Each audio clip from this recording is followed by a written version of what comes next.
Je vais faire juste deux parties. Un partage sur mon constat du ministère de la vie chrétienne en France depuis que j'ai vaincu.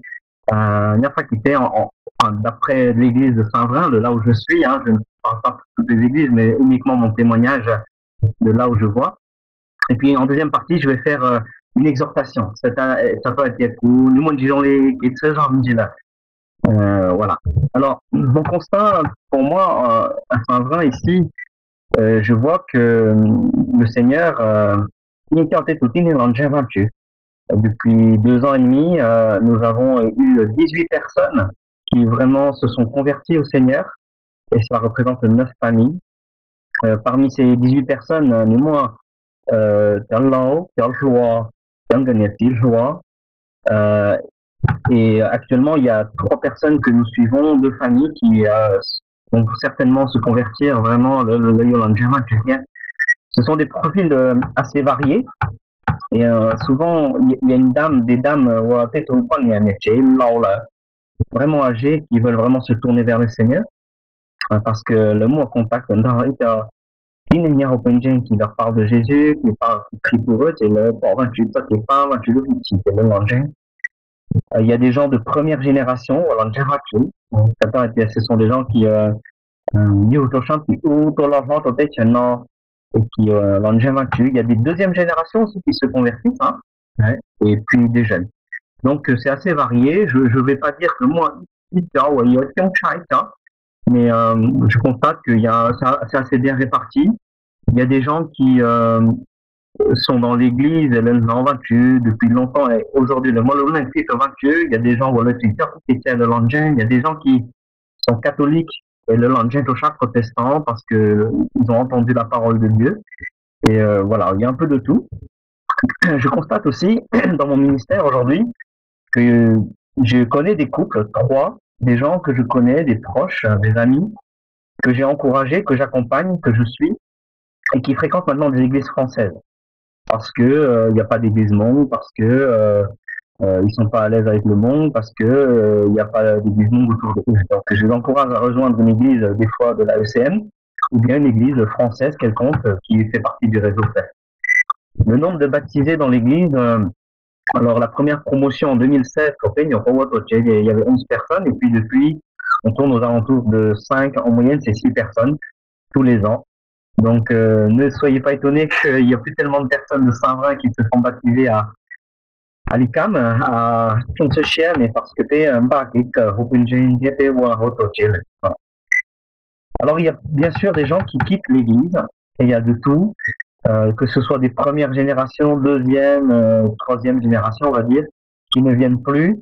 Il y a de tout. Hein. C'est pas que pas que les jeunes et pas que un jeune couple. Je pense qu'il y a de tout. Il faudrait faire des statistiques précises pour savoir combien de personnes exactement ne viennent plus dans chaque catégorie. Mais voilà. On a aussi des cas de discipline. Il y a des gens qui sont radiés de l'Église parce que le parce que le chifu la discipline de l'Église qui était en interne de Penjing. Et donc, ça, c'est un fait. Nous avons fait des sondages concernant les chrétiens nominaux, c'est-à-dire qu'il y a des gens qui se disent chrétiens de nom, et ils sont de plus en plus nombreux. Et, je vais dire, il y a la moitié des gens dans l'Église et la moitié des gens qui sont hors de l'Église aujourd'hui, qui se disent chrétiens. Et ça, je crois que ce n'est pas que les églises manquent, hein. Toutes les églises en France, en francophonie, évangéliques, connaissent ce phénomène-là parce que autrefois la foi évangélique était une foi de profession. Aujourd'hui, la foi évangélique est presque un fait religieux. Donc le fait social, à un moment, quand il devient trop nombreux, tu as des gens qui se disent chrétiens évangéliques, mais qui ne fréquentent pas du tout l'église, qui ne lisent pas la Bible, qui ne croient pas en Jésus. Donc ce que vivent les catholiques ou les autres religions où ils sont nombreux, aujourd'hui les évangéliques en France, on le rencontre aussi. Et nous aussi, nos églises manquent. Donc faut pas être étonné. En tout cas, nous, on n'est pas étonné qu'il y a de plus en plus de gens en dehors de l'église qui se disent chrétiens. Mais j'ai quand même constaté que au niveau de l'évolution de la foi chrétienne, peut-être un bon, hein, c'est tout à fait normal que depuis que l'Anjava, tout le monde, l'Anjava, en 1950, la Chine, l'église Hmong n'a que 70 ans, hein, donc c'est une église jeune. Du moins, les chrétiens Hmong ont toute leur histoire à faire, leurs écrits à faire, etc. Encore, on est dans une phase très primitive encore. Donc, au départ, la foi était très collective, religieuse et très patriarcale. Hein. Mais aujourd'hui, c'est dû aussi au phénomène occidental. Le mot est et donc, ce n'est pas simplement en suivant les gens, mais toujours qui veut donner sa vie à Jésus, parce que c'est parce qu'elle a vraiment envie de donner sa vie à Jésus.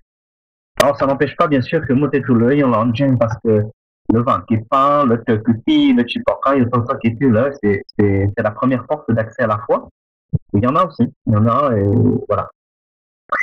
Dans notre église, le nombre de couples dont une personne vient de l'étranger, je pense qu'il y a à peu près 10%. Donc, c'est pas négligeable. C'est une proportion qui, je veux pas dire grandit, mais c'est un fait, il faut tenir en compte cela aussi. Qui viennent de Utoa et Rotopi, il y en a dans nos églises. Rien que dans notre église, sur 100 personnes, il y a au moins 10 personnes déjà. Les nombres de deuxième et troisième génération sont de plus en plus nombreux. Et le nombre de personnes qui ne sont pas Hmong, qui fréquentent notre église actuelle, sur 100 personnes, il y a déjà 5 personnes. 5%. Donc ce n'est pas négligeable non plus. Donc voilà, aujourd'hui l'église varie entre et toute cette vague-là aussi.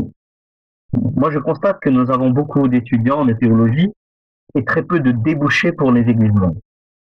Donc le nombre de personnes qui ont étudié et ceux qui étudient actuellement par rapport au nombre d'églises qu'ils peuvent accueillir, il est très faible. Et je tiens régulièrement la liste de Théomoukova locaux. On est à plus de 30-35 personnes maintenant.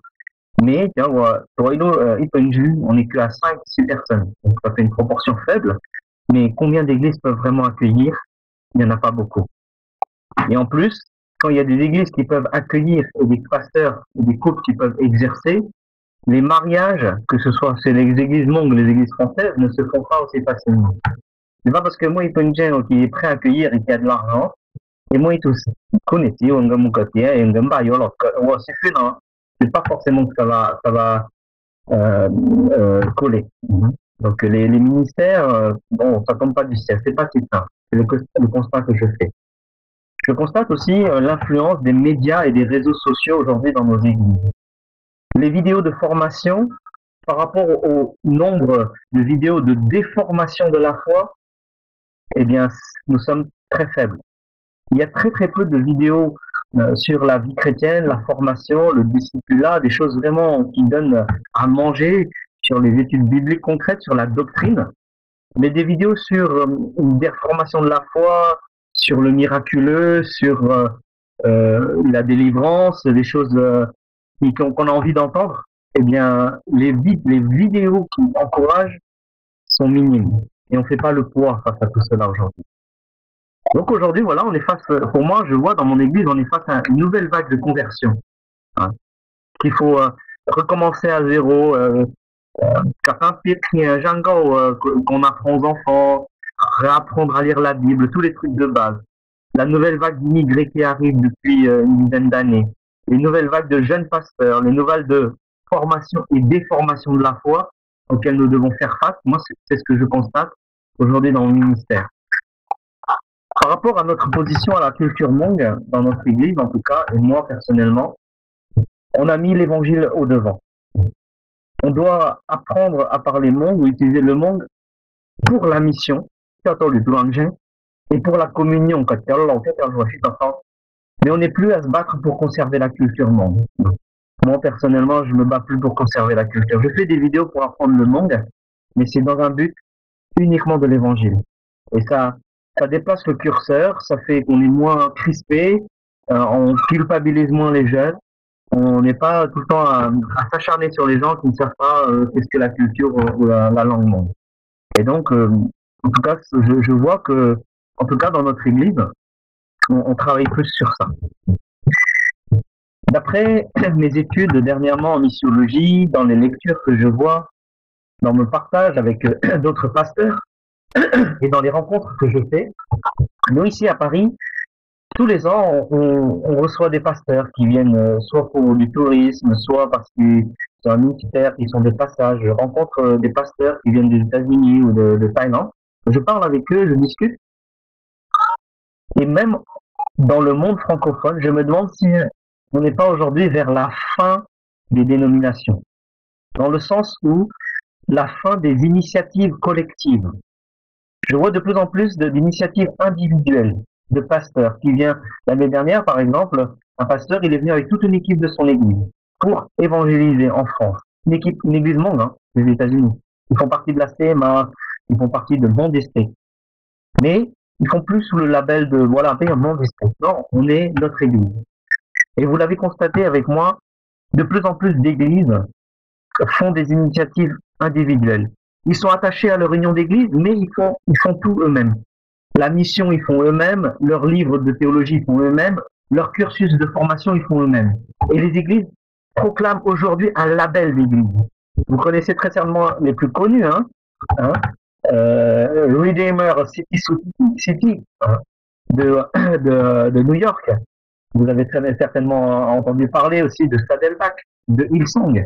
Eh bien, ce sont des églises qui proclament leur label partout. Peut-être qu'un jour, nous, quand on sera assez puissant, fort, est-ce qu'on va flancher dans ça aussi et on va y créer des églises Saint-Vrain, Paris 2, 3, un peu partout dans le monde parce qu'on sera assez puissant, on sera attaché à la CMA, la ECM, au comité monde, mais c'est européen là-dessus. Alors je dis pas que c'est bien, je dis pas que c'est mal, mais il faut qu'on fasse peut-être aussi attention à ce qui est bien, ce qui est mal. Il y a beaucoup d'initiatives personnelles aujourd'hui, j'ai l'impression que on s'en fiche de l'autorité. Hein. Qui va nous dire quoi que ce soit? Qui va me dire où je vais dans quelle église? Qui va me dire est-ce que je dois travailler avec telle église ou pas? Non, je fais ce que je veux aujourd'hui. Et c'est un peu le penchant du phénomène individualiste qui touche les personnes et les églises. Alors, quelle est la place d'une dénomination forte là-dedans?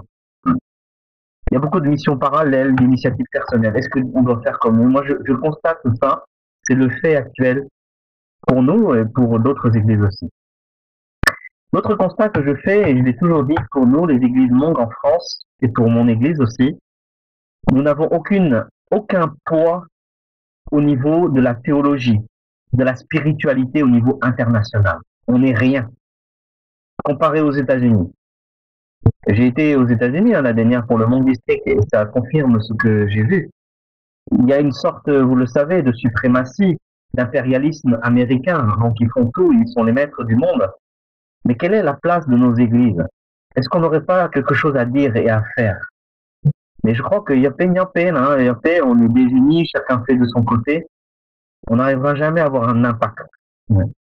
Vous savez, quand j'étais aux États-Unis, ils m'ont dit, hein, ouais, vous faites rien, vous les Français, pour la mission. Hein. Vous, surtout en métropole.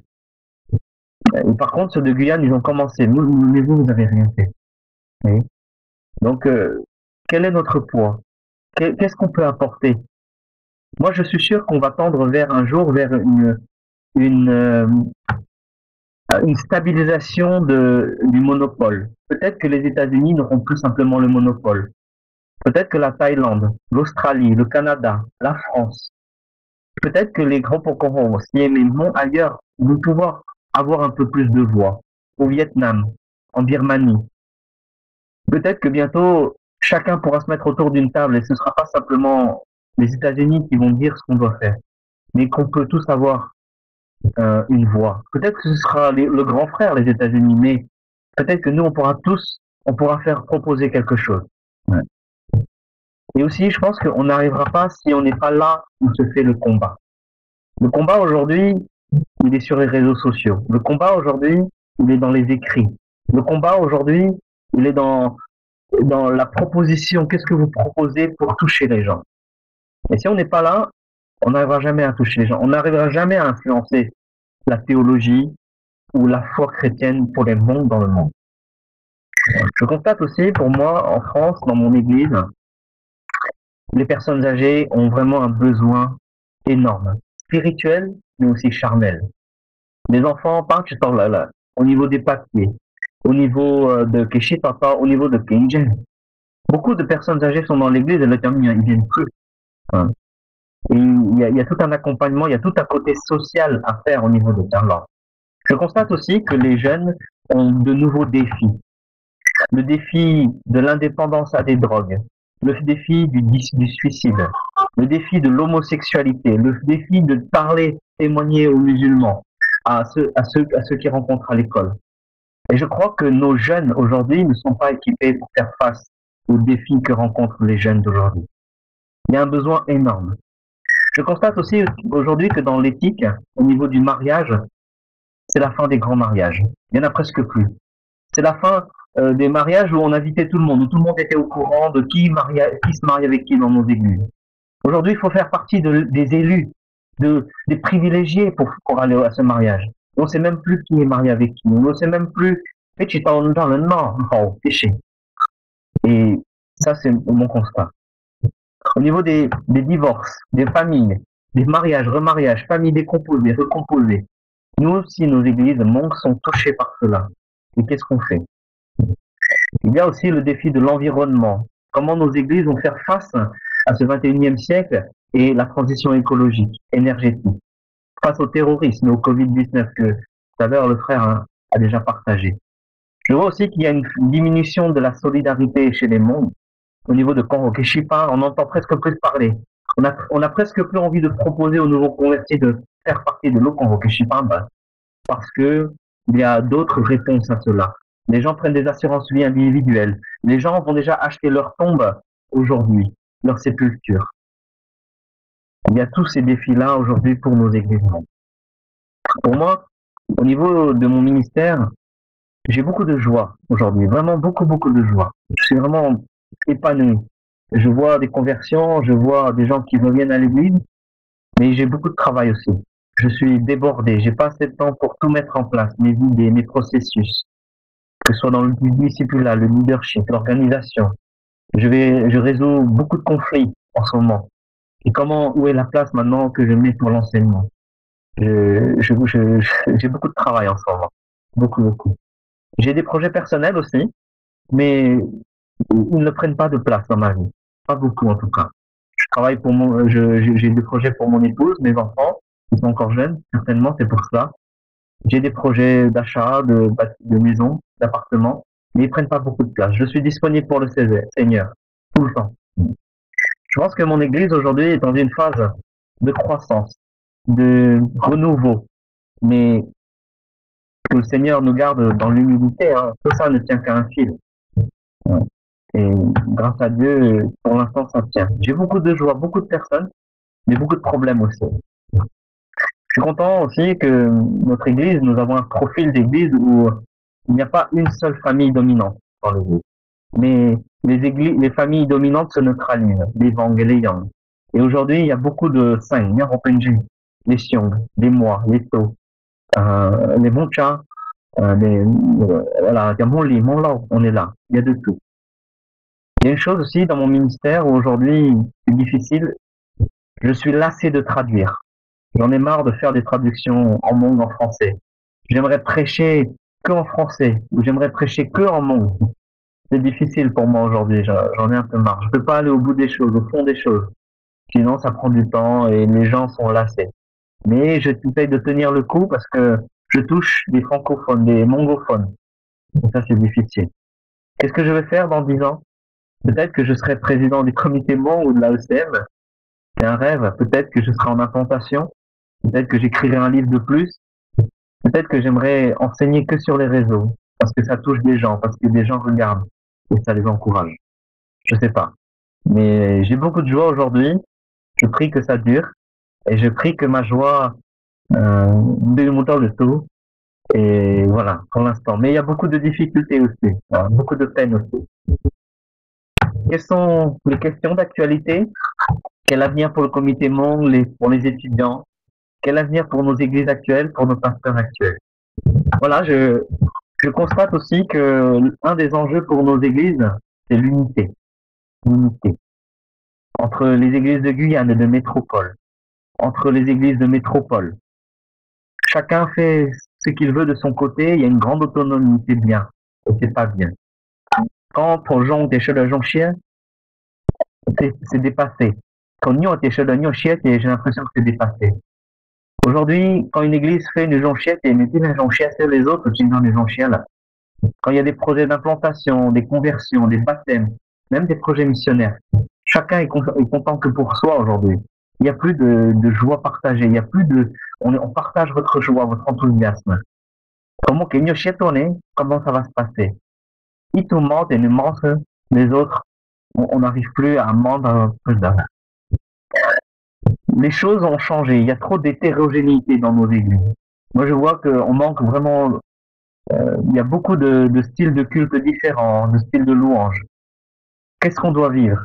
Est-ce que le comité monde ne doit pas donner des grandes lignes pour tout cela? Pour qu'on puisse rester quelque part unis dans la diversité. Moi, je vois beaucoup d'hétérogénéité, vraiment, dans nos églises, au sein de l'église, entre les églises, entre les membres d'église, entre les responsables. Et je crois qu'on manque d'une unité là qui nous unit. C'est quoi? Qu'est-ce qui nous unit? La fin d'une dénomination, qu'est-ce qui va nous unir? Moi, pour moi, j'aimerais donner une exhortation. Vous avez peut-être déjà, vous m'avez déjà peut-être entendu parler de ça, et je le redirai encore et encore. Vous savez, quand il n'y a pas de vision, le peuple périt, comme la parole de Dieu le dit. Et il faut garder la vision. La vision. J'ai un peu fait comme peut-être tout à l'heure, le frère avant moi qui a parlé. Il a parlé des objectifs du comité monde. Je ne vais pas les relire. Ils sont très bien faits, je trouve. Il y a de bonnes choses. J'ai juste aussi retourné mon regard sur le département qui existe aujourd'hui du comité monde. Le département formation, évangélisation et mission. Un département qui regroupe 3 thèmes, qui a pour but de proposer une formation biblique en vue de former les futurs disciples, leaders dans nos églises. Il se rendra aussi disponible pour proposer des outils ou des supports pour l'enseignement biblique au sein des églises locales. Il va accompagner aussi les églises qui demanderont un soutien spirituel et financier dans leur projet d'évangélisation et missionnaire. Pour moi, il y a tout ce qu'il faut dans les documents actuels pour faire, pour vivre. Il y a une vision qui est là. Qu'est-ce qui nous manque? Qu'est-ce qui nous manque pour avancer? Qu'est-ce qui nous manque pour réussir, pour être plus efficace, performant? Moi, j'aime beaucoup cette photo où il y a 2 gars, il n'y en a pas un pour expliquer à l'autre, écoute, il y a un problème. Mais on a envie de faire. On a une vision, on va aller de l'avant. Mais il manque un truc, il manque une méthode, il manque une clé. Et dans l'exhortation que je voudrais là, je vais vous rappeler pour moi quelle est la clé pour moi. Je vais faire quelques propositions et une conclusion. Pour moi, ce qui nous manque, ce sont les processus. Vous savez, le processeur a été inventé dans les années 70 et il a changé le monde de l'informatique. Les gens, ils avaient une idée, ils avaient le matériel, il leur manquait une chose, le processeur. Et c'est le processeur qui fait tout fonctionner. C'est le cerveau.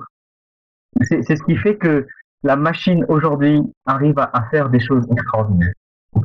Pour moi, les 4 processus, et je l'ai déjà dit et redit encore, le travail, pour moi, pour ma vie, mon ministère, après avoir bien réfléchi et étudié, j'arrive à ces 4 processus de travail. Tout d'abord, notre processus, le premier, c'est de faire des disciples qui font d'autres disciples. Faire des disciples qui font d'autres disciples. Ça, il y a des appuis bibliques à cela.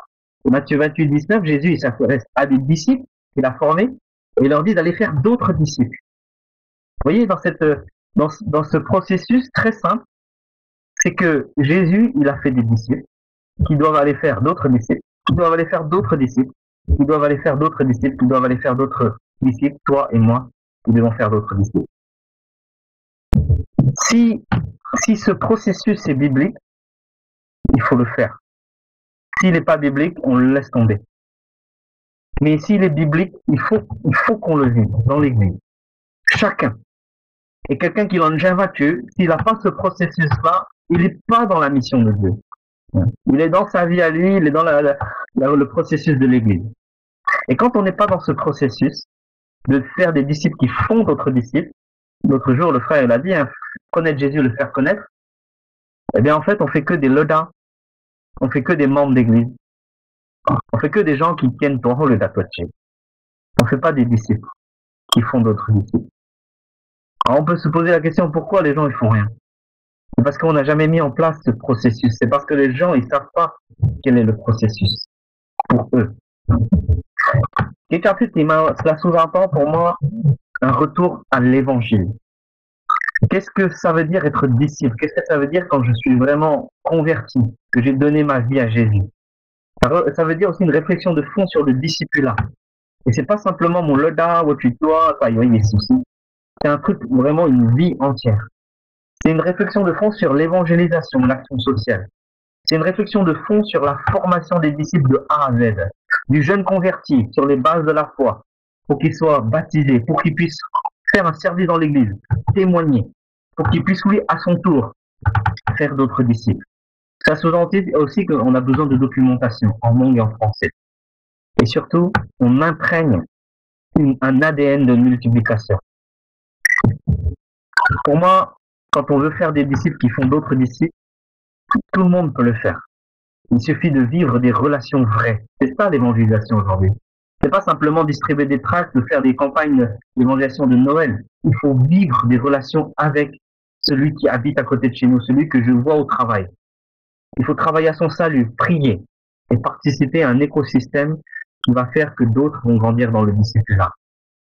Notre projet là de faire des disciples qui font d'autres disciples, ça fait 2 ans qu'on y travaille. Et on a prié pour cela. Et je peux vous dire que ça marche. Dieu, il bénit vraiment. Il amène des gens au Seigneur. Aujourd'hui, on a des gens, on doit accompagner, on doit les suivre, on doit les aider à grandir dans la foi. Et parce que Dieu, il bénit juste son processus. Ouais. Deuxième processus de travail, pour moi, faire des leaders qui font d'autres leaders. Et ça, c'est biblique aussi, faire des leaders qui font d'autres leaders. Souvent, on se base sur le texte de 2 Timothée, chapitre 2, verset 2. Paul, il dit à Timothée, que tu as reçu de moi, donne-le à des hommes qui sont dignes de confiance, qui le transmettront à d'autres. Paul, il fait des leaders, Timothée, Tite, etc., qui doivent faire d'autres leaders, qui doivent faire d'autres leaders, qui doivent faire d'autres leaders, qui doivent faire des leaders comme toi et moi, et qui nous devons faire d'autres leaders. Soit cette vision, elle est biblique, et on doit la faire, soit elle n'est pas biblique. Mais si c'est biblique, eh ben, il faut le faire. Parce que si on ne fait pas ça, des petits mots en processus, eh bien, c'est le temps qui est là. On se dit qu'on a fait notre rôle quand on a tenu énormément, une parole. Mais c'est faux. C'est pas ça le processus de la Bible. Le processus de la Bible, c'est de ce que toi tu as reçu, tu dois le transmettre à d'autres. Et l'autre doit transmettre encore à d'autres. Et l'autre et encore à d'autres. Si on ne fait pas ça, eh bien, quand on va mourir, vous et moi, tous ici, là, eh ben, il n'y a plus personne après. Eh bien, il faut tenir ce processus. Quand on dit que ça sous-entend il faut travailler sur nos lignes de ministère. Il faut travailler sur les lignes de ministère très spécifiques, les pasteurs, les missionnaires, les implanteurs, les évangélistes. Je crois qu'il faut qu'on ait une pastorale très forte. Une pastorale vraiment qui nous apporte quelque chose qui est vraiment fort. Il nous faut aussi, je pense, un pastoral public. On est des pasteurs. On est des personnages publics. On est des gens qui vont apparaître sur les réseaux. On est des gens qui vont apparaître de manière on est devant les gens. On peut pas se contenter d'un ministère pastoral privé, fermé. Ouais. Il faut qu'on ait un pastoral public. Si les gens veulent apprendre de nous, ils doivent nous voir. On doit travailler sur la formation continue, ce que fait le réseau FEF, et aussi dans les domaines où on a des lacunes. Est-ce qu'il nous manque quelque chose? Il faut le travailler. Il faut absolument le travailler. Il nous manque un truc dans la communication, dans la prédication, dans il faut qu'on travaille pour être plus performant. Et aussi, on doit multiplier les leaders de nos églises. Etc.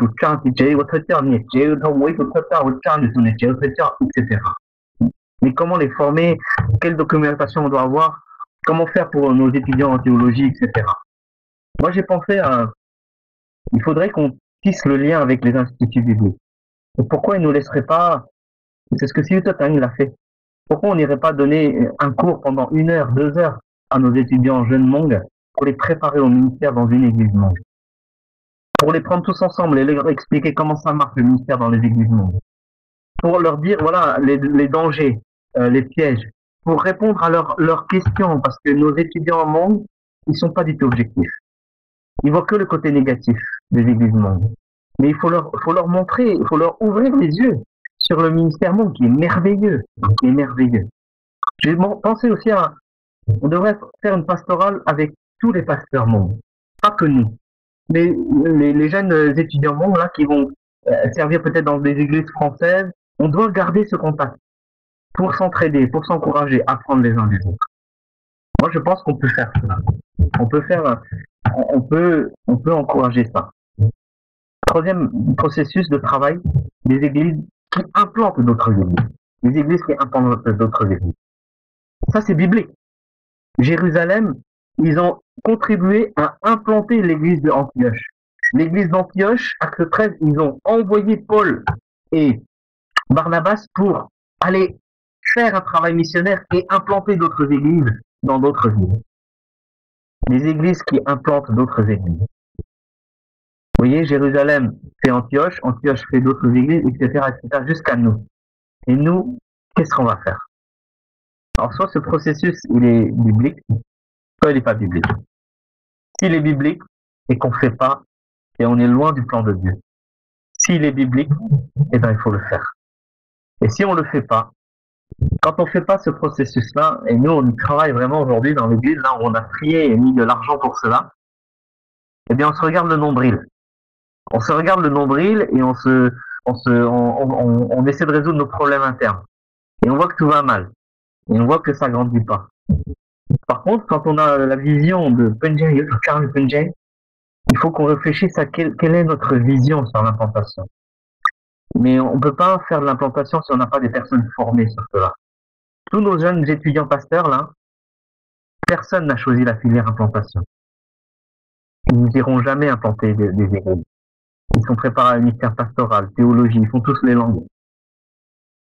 Vous savez, la formation, c'est aussi pour les églises. Les églises aujourd'hui ne sont pas formées à implanter d'autres églises. Il n'y a que des obstacles. Il n'y a que des... C'est pas possible, on n'a pas assez d'argent, on n'a pas assez de personnes. Ah, vous allez diviser l'église en deux. Mais on peut prier pour cela. On peut pouvoir prévoir de l'argent pour cela. On peut prévoir des personnes qui vont faire partie d'une équipe d'implantation. Ça, c'est implanter des églises. Il faut vraiment aussi une réflexion sur la croissance d'église. Vous savez, il y a des gens qui ont réfléchi sur comment une église, elle vieillit, comment elle est jeune, comment elle grandit, comment elle vieillit. Eh bien, il faudrait peut-être en parler. Il faut le dire, nos églises, aujourd'hui, il y a des églises vieilles. Il y a des églises qui, pardon, excusez-moi l'expression, mais qui sont dans la ménopause. Ils ne produiront plus de fruits parce qu'ils ont passé déjà cette étape. Eh bien, il faut l'admettre, mais il faut que ces églises âgées, elles contribuent d'une autre façon à l'implantation. Et ça va les valoriser. Il ne faut pas croire qu'elles sont inutiles. Il faut revitaliser vraiment les églises existantes en leur disant, vous pouvez jouer un rôle dans l'implantation de nouvelles églises. Même si votre église aujourd'hui elle avance plus trop, vous allez porter du fruit dans l'implantation ailleurs. Je crois aussi qu'il faut qu'on accepte la multiplication d'églises variées. Il y a des églises aujourd'hui qui parlent les deux langues. Il y a des églises aujourd'hui qui parlent que le monde. Il y a des églises aujourd'hui qui parlent que le français. On doit accepter cela. Mais c'est pour la gloire de Dieu. C'est pas l'église que nous voulons implanter, c'est l'église que Dieu va implanter. Il faut mettre cet ADN-là. Moi, je pense qu'il y a des églises où tout le monde peut prier, se former, mettre à part des personnes, mettre de l'argent de côté, ne serait-ce que 100 € par mois pour de l'implantation, et rencontrer des églises pour parler de cela. Et pour moi, le quatrième processus, excusez-moi pour le temps, c'est biblique. Il faut être dans une culture et atteindre d'autres cultures. Être dans une culture et atteindre d'autres cultures. Matthieu 14, Matthieu 24 le dit, Matthieu 28 aussi. C'est toutes les nations qui doivent être touchées.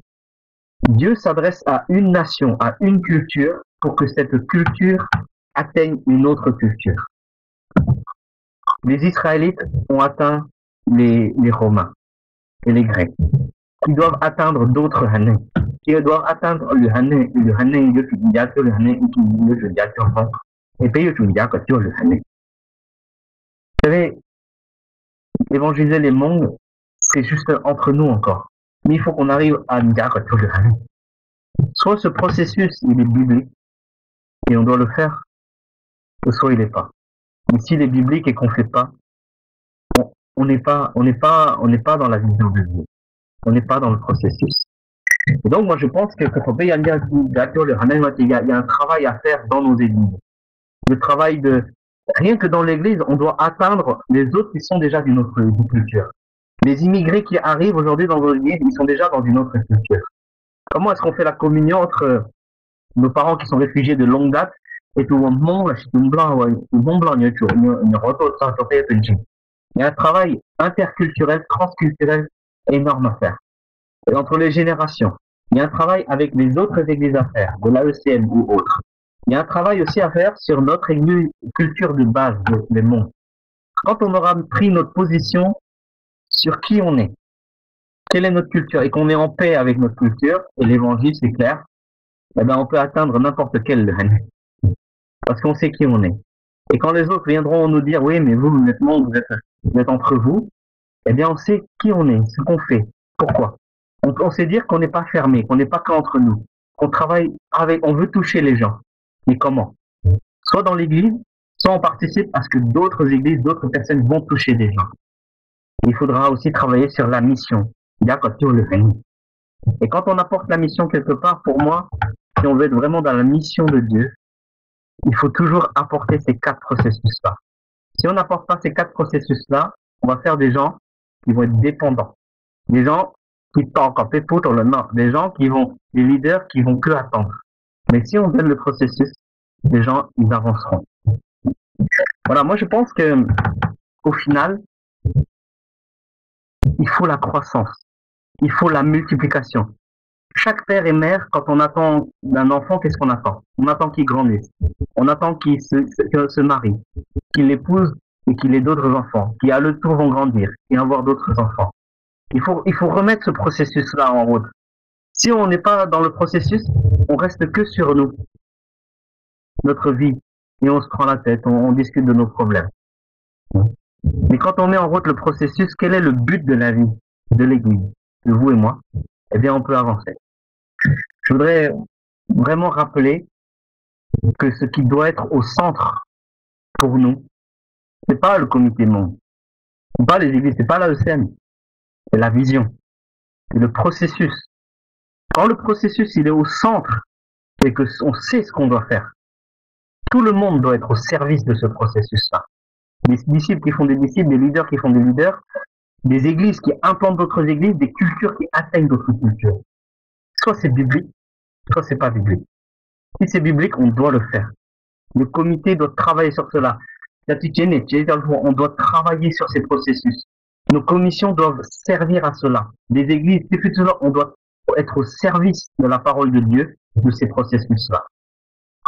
Moi, peu importe, je veux juste qu'on remette les processus qui sont bibliques donnés par Dieu au centre de nos vies et de nos églises. Et nos armes, la parole de Dieu, l'amour, la sanctification, la consécration, consacré au Rambam, l'unité et bien sûr la prière.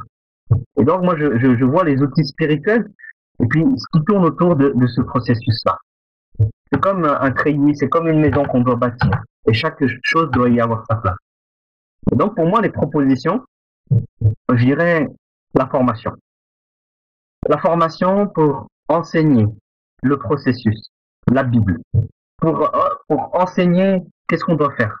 Pour enseigner qu'est-ce qu'on attend de chaque personne, de chaque leader, de chaque église. Enseigner les processus, tout simplement. Peut-être même qu'on devrait laisser des traces écrites. Il faut qu'on écrive. Faut qu'on laisse des traces écrites. De qu'est-ce qu'on pense, de comment on vit la missiologie, l'ecclésiologie. Il faut laisser des traces écrites. Plus souvent. Il faut que ça reste. Il faut que les gens ils aient des ressources. Pour moi, tout à l'heure, le frère avant moi l'a déjà dit, le gros chantier, c'est la communication. Si on ne communique pas ce qu'on fait, qui on est, ce qu'on doit faire, ce qu'on attend des uns et des autres, ce qui a été déjà fait, quels sont les sujets de louange, eh bien, on n'arrivera pas. C'est la communication. Alors, où et quand? Est-ce que c'est assez fun-fou? Est-ce que c'est assez des âgés? Est-ce qu'on ne devrait pas aller plus loin que ça dans les réseaux et les médias? Ensuite, pour moi, là, j'ai mis une bonne gestion de l'argent. Il faut financer des projets concrets. Il faut mettre de l'argent dans des choses qui vont vraiment apporter des choses. Et puis terminer ce qu'on a déjà commencé pour qu'on soit au clair, bon, qui on est et ce qu'on fait. Quel avenir pour le comité Monde? Pour moi, il faut tenir la vision. Il faut tenir les processus. Et il faut les partager. Si on ne tient pas les processus bibliques, eh ben, on va se mordre la queue, on se regarde. Peu importe pour moi qui est dans le CA, le bureau, le chat, même si on n'a plus de personne à plein temps, bon ça on peut discuter, et qu'on a une personne à plein temps, il faut tenir la vision, il faut tenir les processus. Même si nos églises elles sont différentes, ah mais toi tu ne fais pas comme nous, ah mais vous, nous on parle monde, vous parlez français. Moi pour moi, on s'en fiche. Si les gens vivent les processus que Dieu donne, si on tient la vision, moi je dis alléluia. Moi je dis on est sur le bon chemin, il faut y aller, allez-y. Tout ce qu'on a à faire pour moi c'est il faut tenir la vision, tenir les processus. Par exemple, les thèmes que nous abordons, et on l'a commencé l'année dernière, la fonction cher, on doit refléter cette vision. On doit refléter ces processus-là. Nos temps de prière, on faut arrêter tout le temps de prier pour, excusez-moi, mais nos sujets personnels. Il faut prier pour le royaume de Dieu, pour des processus qui marchent, qui sont donnés par Dieu, et témoigner que ça marche vraiment. Voilà pour moi, ça c'est ma vision. C'est plutôt une exhortation, un rappel. J'ai pas de choses vraiment concrètes. Je sais que d'autres l'ont proposé, des choses bien plus concrètes. Mais moi, il y a une chose que je tiens vraiment, ce sont ces processus-là qu'on doit mettre en place dans nos vies, dans le comité monde et dans nos églises. Après, si d'autres ils font pareil, tant mieux. Si d'autres ils font ailleurs dans leur côté, tant mieux. Mais si Dieu il nous met ensemble pour faire quelque chose, on n'est pas là juste pour financer un pasteur à plein temps ou rassembler. Non, on est là pour vivre les processus de la vision que Dieu pour nous.